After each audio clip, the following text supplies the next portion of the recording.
Muraho neza Banyarwanda, muraho neza abantu dusangiye umuco wa Kinyarwanda, ndabasuhuje cyane. Nitwa Umuhire, ndi Umunyarwanda, nkunda u Rwanda, nkunda n'ibyarwo. Kuri ubu rero muri aka kanya ndi hano, mu buryo bwo kuvuga ku bijyanye n'uko kera wasangaga dukunda kuba twasubiramo imyandikire y'ahandi, indimi z'ahandi, twarabuze uburyo twavuga atari kubera iki twebwe nk'abantu tutagira inyandiko yacu nk'umuco ngo tweze umuco wa Kinyarwanda. Ibyo rero ntibyatinze, umuhanga Gihanga yasanze bikwiye, aravuga ati ariko ni gute tutahimba inyandiko yacu mu mweru? Azana inyandiko y'umweru. Umweru turawukunda, uroroshye, uryoheye abawukunze ndetse n'abawize, kuwiga biroroshye. Kuri ubu niyo mpamvu navuze ngo nkanjye Umuhire nk'Umunyarwandakazi, hari interuro hano nifuje kubona kwandika mu mweru. Interuro ivuga ngo ubundi urukundo rugomba kuguha ibyishimo n'amahoro, bitari ibyo uri ku ikosi. Ese nawe waba uri ku ikosi? Reka iyo nteruro tudatinze tuyandike mu mweru.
Urabona ko bidatinda kuba twabyandika.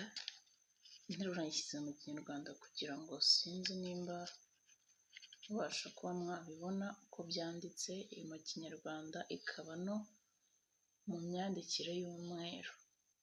Bakunzi b'Ikinyarwanda, bakunzi b'umuco nyarwanda, turabashishikariza kwiga umweru. Uroroshye kuwiga, woroshye kuwandika, uraryoshye mbese. Mureke dushyigikire umuco.